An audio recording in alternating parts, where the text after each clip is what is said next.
Hello, everyone. This is Brent Foster with the Northbound Wealth Podcast. Thanks for tuning in and listening. We are growing every week in subscribers, so thanks for following and checking us out and sharing with your friends and family. So here is the headline for last week and bringing you up to date to the start of this week. Today is August 19th. Markets rise thanks to upbeat indicators. So stocks posted solid gains last week, buoyed by robust economic data and constructive comments from Fed officials. The S&P 500 index rose 3.93%, while the NASDAQ composite gained 5.29%. The Dow Jones Industrial Average lagged a bit, picking up 2.94%. The MSCI EAFE index, which tracks developed overseas stock markets, powered ahead by 4.31%. Three critical economic data points gave investors what they were looking for: wholesale inflation, consumer prices, and retail sales. Both the Producer Price Index, or PPI, and the Consumer Price Index, the CPI, rose less than expected in July, reinforcing a picture of cooling inflation. The July retail sales report on Thursday was stronger than expected, which added more fuel to the week-long rally. Market action slowed down on the week's final trading day, with positive consumer sentiment gains countered only by a drop in housing starts. It was the S&P 500's best weekly gain of the year so far and the best since November 2023. The gains helped erase losses from earlier in the month when the carry trades in Japan, the news kind of rattled investors. So, I got Y charts out there, weekly market insights, major index return summary. We got Dow Jones Industrial Average. I like to look at where we're at this year to date. Year to date, trailing, we're up 8.83% on that index. MSCI EAFE index, we're up 7.4% for the year. And then NASDAQ Composite, we're up 17.73% for the year. S&P 500, 17.22% for the year. And we still have pretty good gains going for the 1-year trailing number and the 5-year trailing numbers, respectively. It's really interesting to see how markets' performance have kind of followed through and done well in this bull market, that we've got a longer-term bull market. So 10-year note review. All right, let's look at that. 10-year Treasury note as of August 16th is trading at 3.89%. That was the latest value. The 1-month change, that's down 6.71%. On the 3-month change, that's 11.19% to the negative and 9.11. That means yields have come down and the market has therefore rallied. And it's interesting to see that correlation between stocks and the 10-year note. Thanks, Y charts. And I appreciate that data. Let's see here. Double assist. Last week's market rally saw assists from two places: economic data and the constructive Fed comments. On Thursday, Atlanta Fed President Raphael Bostic said that he had, quote, a lot more confidence that inflation's sustainability on its way to 2%, end quote, citing steady drops in CPI. And the St. Louis Fed President Alberto Mussolem said, quote, the time may be nearing when an adjustment to the Fed funds rate may be appropriate, end quote. Okay, so keep that in mind as we head out. If inflation's coming down, that's actually going to be a catalyst for the market. And because of interest rates, the Fed will lower at some point here soon, probably in September, which is not too far off. All right, this week, key economic data. Monday, leading indicators. That'd be today. Wednesday, FOMC meeting minutes, which will be interesting. Thursday, Jackson Hole Economic Symposium. So we might hear from Fed officials. I think Jerome Powell's supposed to speak this Friday from Jackson Hole, so we'll be paying attention to that. Jobless claims, existing home sales. Friday, obviously, Jackson Hole is still going, new home sales, and then Fed Chair Powell speaks. So, interesting week we've got ahead of us on the Fed front. All right, this week, notable companies reporting earnings. Monday, Palo Alto Networks. We do like the cybersecurity company. We do like that company. They are kind of the alternative to CrowdStrike, and they're integral in protecting the entire ecosystem out there, which is pretty much they're a major player. So we'll see how they do. Tuesday, Lowe's. So home improvement projects and stuff like that. We heard from Home Depot, and they were kind of saying that the consumer's going to wait and hold off kind of deferring projects until interest rates go down. We'll see what Lowe's has to say. Wednesday, TJX companies, analog devices. Thursday, Intuit, tax software. We'll see what's going on there. Intuit's bigger than just tax software, but I always like to see what they have to say. Tax tip. Who qualifies for the Child and Dependent Care Tax Credit? Let's outline who the Internal Revenue Service, or IRS, defines as a qualifying person under this care credit. A taxpayer's dependent who is under the age of 13 when the care is provided. That's who qualifies. A taxpayer's spouse who is physically or mentally unable to care for themselves and lived with the taxpayer for more than 1 year. In addition to spouses and dependents, the credit may also cover someone who is mentally or physically unable to care for themselves and lived with the taxpayer for 6 months. This is the case if that person was the taxpayer's dependent, or if they would have been the taxpayer's dependent, except for one of the following. The qualifying person received a gross income of $4,700 or more. And the second is the qualifying person filed a joint tax return. If filing jointly, the taxpayer's spouse could be claimed as a dependent on someone else's tax return. Again, this information is not intended to be a substitute for specific individualized tax advice. We suggest that you discuss your specific tax issues with a qualified tax professional, and this tip was adapted from irs.gov. Stay tuned. We got a good show for you. It'll be a lot of fun. This is your host, Brent Foster of the Northbound Wealth Podcast. This is our technical analysis spotlight. And I don't always do this, but I do this every so often as far as looking at the markets from a technical perspective, and then just sharing with you some indicators for those of you who are into this type of thing. I know some of you would probably go, oh, kind of glaze over, and this type of stuff is just way out there, have no idea what I'm talking about. And that's okay. Maybe you'll pick up on something and learn something new. And if not, we can talk later. No, just kidding. Just kidding. I like to look at the New York Stock Exchange McClellan Summation Index ratio adjusted chart. And I'm taking a look at that indicator, full stochastics, the 5, the 3, and then the 14.3. And then I've got price for the SPX, which is the SP 500 as well. That's overlaid. I've got volume also in there, undefined, so no parameters on that. And I've got the New York Stock Exchange daily pricing, so I kind of like to look at that. And so it's like a study of a whole bunch of stuff on one screen. It's like a snap chart, and I love looking at it. Exponential moving averages on this particular study are moving up from a bottoming process that happened somewhere around August 5th, where we had a market sell-off, a correction. It was very fast, pretty volatile, where you have a VIX spike up to 68, which that reading you don't really see unless there's some massive problem in the future. But sometimes you get exogenous shocks, and those types of things can happen. So I see this indicator moving up. That's actually a good sign. It's a higher low from the prior low that it had in July. So in August, we're moving in the right direction, saying that there's still a little bit more legs in this bull market.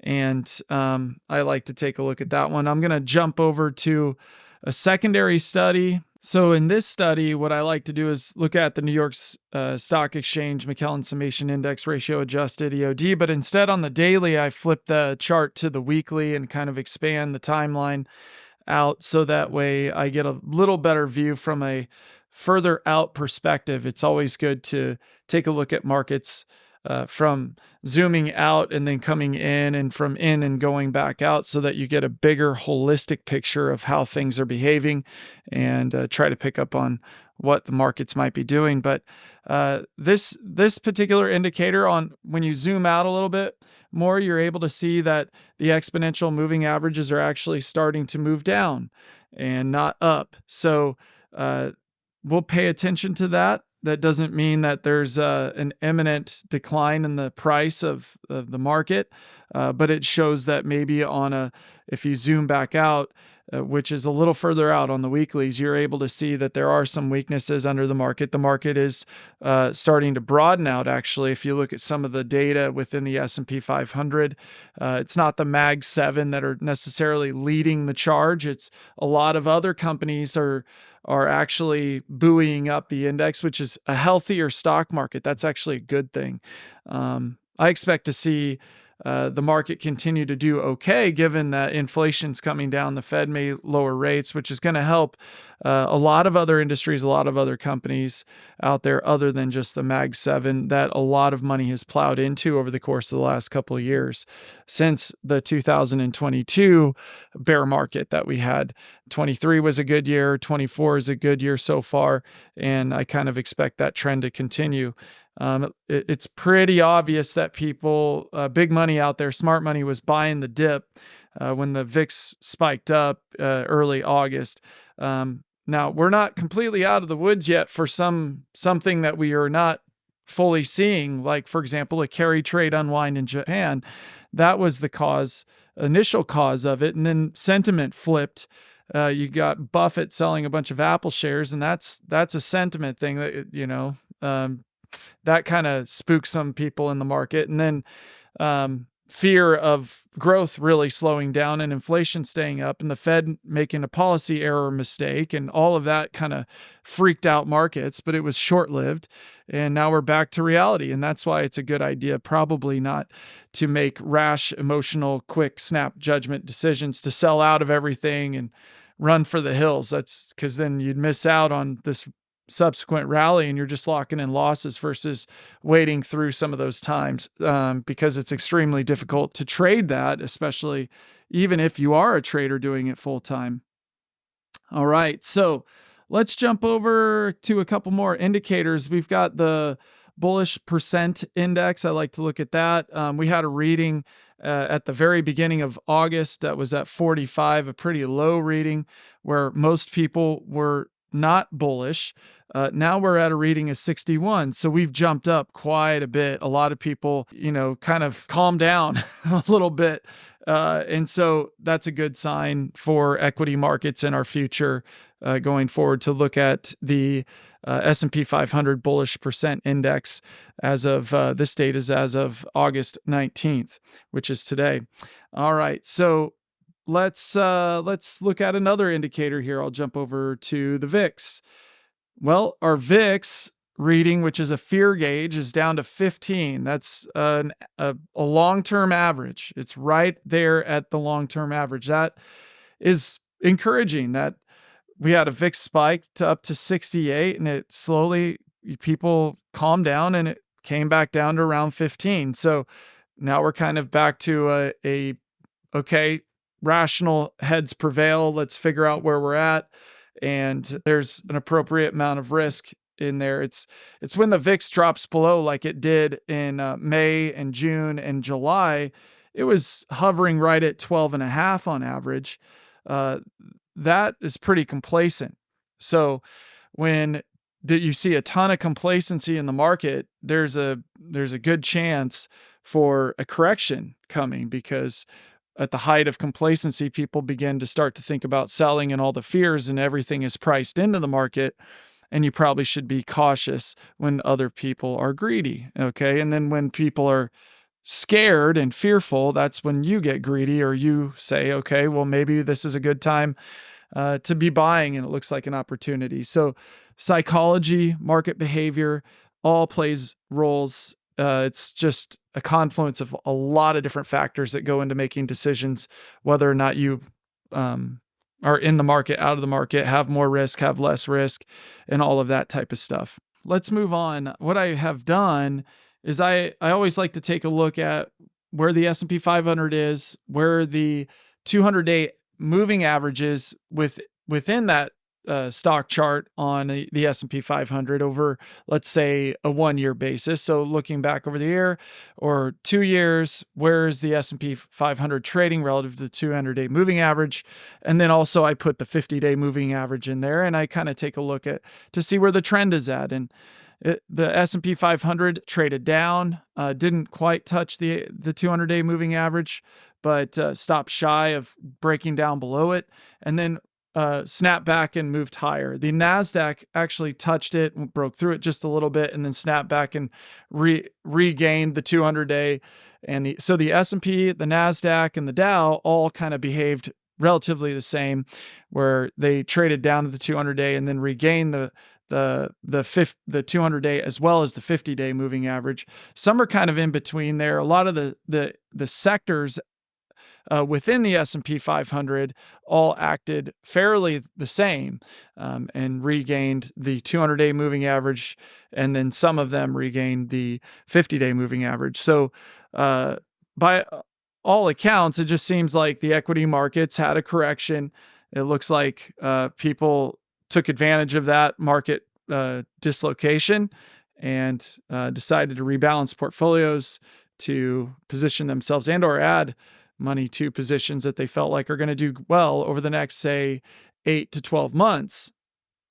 The market is a discounting mechanism. It usually looks out into the future, and a lot of the pricing today is reflected for what the future might mean or hold. That's why markets will move ahead of certain outcomes. So waiting until you get a particular data set or outcome, if you wait until then, you're going to be late. And that was the argument against the Fed potentially being late to lowering interest rates, because the market and the economy and CEOs and companies, everybody's looking out. What does 2025 look like?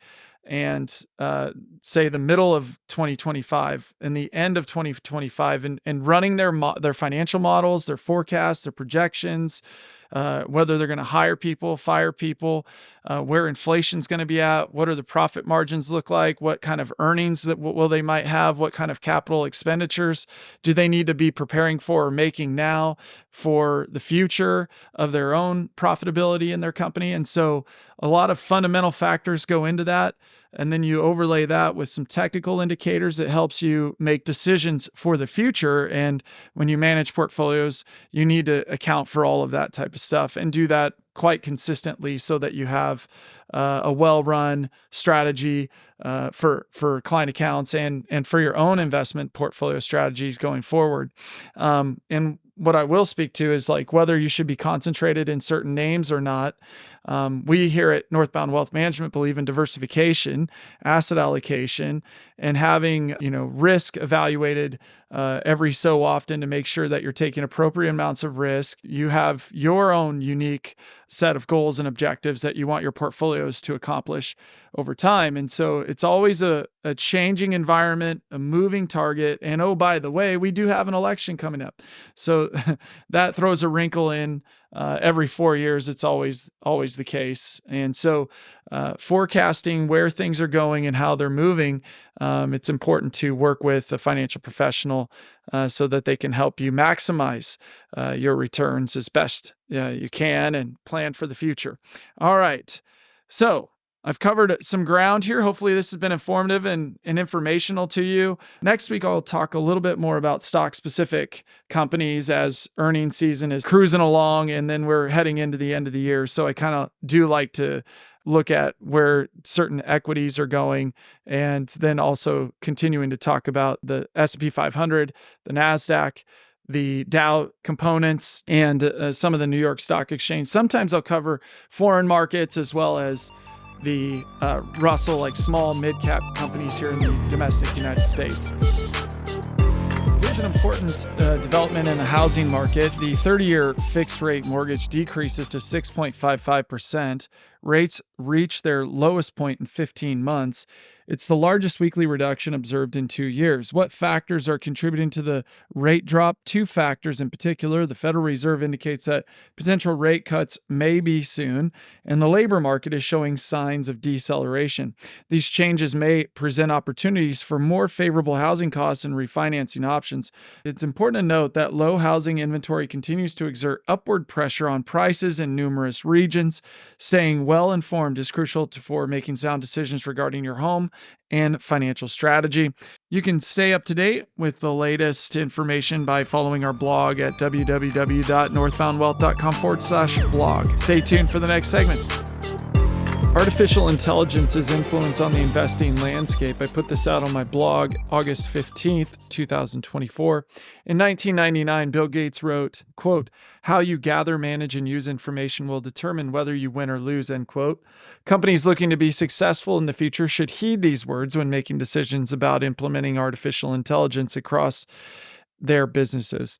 Machines have been integrated into the workplace for decades, from robots on factory floors to spell check on your computer. The technological landscape shifted dramatically with the introduction of ChatGPT on November 30th, 2022. This new AI language processor provides answers and data with human writing patterns and has been programmed with vast amounts of text data to understand context, relevancy, and how to generate human-like responses to questions. ChatGPT is owned by OpenAI, a privately held company. Huge investments by Microsoft in that company, by the way.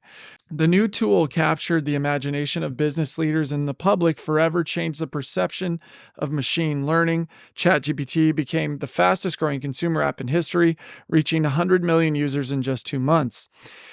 AI is already extending beyond the chatbots and has the potential to restructure some industries. Beyond memos and term papers, AI-powered systems, tools, and platforms may have the economic impact felt everywhere, from homes to businesses to hospitals. AI's adoption rate and economic impact may happen faster than other technological innovations because the implementations is software-based, allowing it to be rolled out quickly online instead of relying on costly, time-consuming hardware installations. A growing demand for AI. So the global AI market was $95.6 billion in 2021, is estimated to reach $1.8 trillion by 2030. That's a 32.9% compound annualized growth rate, or CAGR, which is incredible, by the way. I have a nice depiction of a chart that Capital Group put out in 2024. I put that out actually on my website, so check that out at www.northboundwealth.com. So as companies adopt AI, the economy may experience both immediate and longer-term implications. As Bill Gates observed 25 years ago, there will be winners and losers. AI applications have expanded, but they still have a long way to go before they become mainstream. The forecasts or forward-looking statements are based on assumptions, subject to revision without notice, and may not materialize. So financial, economic, political, and regulatory issues may cause the actual results to differ than what are expected.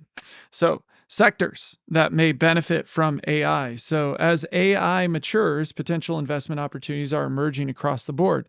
Some of the early beneficiaries of AI are well known, with early adopter firms like NVIDIA and Microsoft seeing adoption, but understanding AI means more than following a few well-known high-profile names. Any companies mentioned are for illustrative purposes, not considered to be a solicitation or purchase or sale or any security. Okay. Lesser known AI companies are also making inroads, just as the gold mining supply companies sold picks and shovels to miners during the 19th century California gold rush. There are several firms that are developing picks and shovels for AI. For example, semiconductor manufacturers, cloud infrastructure providers, AI chip designers, and even copper miners are needed to develop and scale AI. While they may not be as flashy as some other firms, these nuts and bolts companies provide the critical tools for AI adoption. In addition, there are also a number of companies across industries that will also use AI to improve their products and services. Healthcare, manufacturing, consumer goods are just a few industries embracing AI to improve their offerings. Frankly, I think there's almost no industry that's not going to be impacted by AI in one way or another. Here are a few market sectors that are at the forefront of AI. So computing or compute, then infrastructure, and some models, applications. So we'll go through some of these. To date, the most immediate opportunities have been concentrated to the segments related to the AI build-out, including semiconductor chip designers, equipment manufacturers, foundries, and other highly specialized companies. NVIDIA has become the most prominent pick and shovel AI play by designing graphic processing units that have seen a surge in demand from companies looking to build and train AI models. However, other companies in sectors like semiconductor equipment makers, chip foundries, memory chip suppliers, and server makers may focus on AI. Other opportunities may be in the ecosystem of companies that provide specialty chemical solutions and higher electricity efficiency. And then we get to infrastructure. Other AI infrastructure firms include cloud companies, data centers, and networking firms. All are necessary to make AI possible. Due to the growth in AI, global spending on data center construction may reach $49 billion by 2030, according to McKinsey and Company. This growth may benefit many suppliers like electricity providers. Models. AI models are programs that use data to make certain decisions without human intervention. They require large data sets, computing power, and specialized engineers. For example, Microsoft-backed OpenAI's model ChatGPT-4, Meta's Llama, and Alphabet's Gemini are examples of that. Applications. Okay, so applications for AI may be one of the largest segments in terms of investment opportunities. One early example is Copilot, which Microsoft embedded in its Office product as an add-on subscription. Beneficiaries may span industries worldwide as more use cases for AI become apparent. AI is now used for diagnostics, drug discovery, and patient services in healthcare. In financial services, many banks, insurance companies, and investment firms are starting to integrate AI into their back office operations. Advertising and marketing companies employ AI to personalize ads, optimize campaigns, and predict consumer behavior. It's not hard to imagine AI impacting multiple broad industries and individual companies in the coming years. We are here to answer some of your questions. New technologies don't always live up to their potential, but some far outperform expectations and change our lives. The personal computer, the internet, and cell phones are a few that we've seen in our lifetimes. Will AI be on that scale? It's a good question. Maybe. Over the years, we will continue new ways in which AI is impacting businesses and everyday life. Financial headlines can be distracting, and the fear of missing out on the next big thing can lead to do-it-yourself investors making rash decisions. We are closely monitoring how AI is changing the investment landscape and determining what AI can look like in the future. As financial professionals, we often have access to research opportunities that clients and prospects can find helpful during periods of rapid change. If you would like to hear about what we have at our fingertips, please give us a call at 317-399-1107 or reach out to us at northboundwealth.com. All right, on to the next segment. Hey, frequent flyers, here's one for you. This is a tech tip of the week or the month, if you'd like to look at it that way. If you have an iPhone, Google has made it super easy to get up-to-the-minute updates on flight status. There's no need to use a flight tracker app or go to the airline site. Just text yourself your flight number, like, for example, for American Airlines, AA1234. And it will appear in your messages as a hyperlink. Click on the link, select Flight Preview to get all the information you want. I thought it was a pretty good hack I hadn't heard about. I hope it's helpful. Stay tuned for the next segment.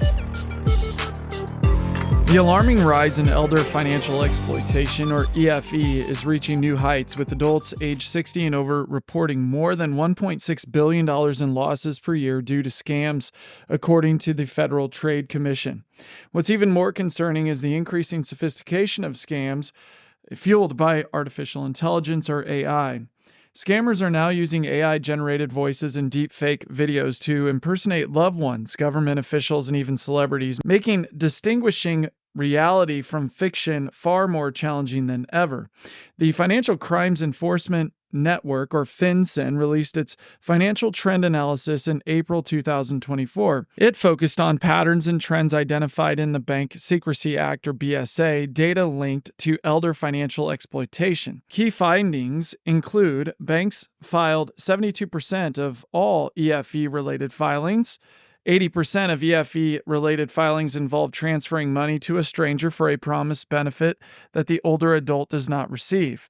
20% of EFE-related BSA filings involve theft, where a trusted person steals from an older adult. Unfortunately, 40% of elder theft reports named the elder adult's children as their perpetrators. Perpetrators mostly rely on approaches that minimize direct contact with bank employees, including previously compromised usernames and passwords, guessing passwords, or phishing emails that elicit replies containing sensitive information. We all have a role in helping protect our seniors from financial exploitation. Be sure to take proactive steps to help educate and protect your loved ones. Let us know if you'd like to discuss ways to potentially safeguard their financial well-being. Northbound Wealth Management, 317-399-1107. Stay tuned for the next segment. Is your mind blown by artificial intelligence? If you answered yes, you might wonder how big the AI market might be in 2030 or beyond. Artificial intelligence might eventually touch every facet of our lives, including business, healthcare, personal and digital assistance. It is already used for everything from sophisticated data analytics to a little extra help on your kid's latest term paper. Here's something you should know. The AI market is far more than a handful of competing software applications. Behind every prompt is a forest of industries: chip designers, cloud data centers, high-precision manufacturing, data providers, electrical infrastructure, human-powered sales and service, and much, much more. So how does this translate to the potential size of the overall market? If the current trend holds, what could the AI market look like in 2030? Nobody knows yet. Remember, the AI market forecast is based on assumptions subject to revision without notice and may not materialize, but it is targeted to be like trillions total addressable market. So it represents a huge opportunity for investment. If you want to learn more, reach out to Northbound Wealth Management at 317-399-1107 or send us a message via our website. Stay tuned for the next segment. All opinions expressed by me, my co-hosts, or my guests are solely our own opinions and do not reflect the opinions of Northbound Wealth Management. This podcast is for informational and educational purposes only and is not intended as personalized recommendations or fiduciary advice. It is not intended to provide and should not be relied upon for any investment, accounting, legal, and tax advice or as a solicitation to offer or buy any securities. Clients of Northbound Wealth Management may maintain positions in the securities discussed in this podcast.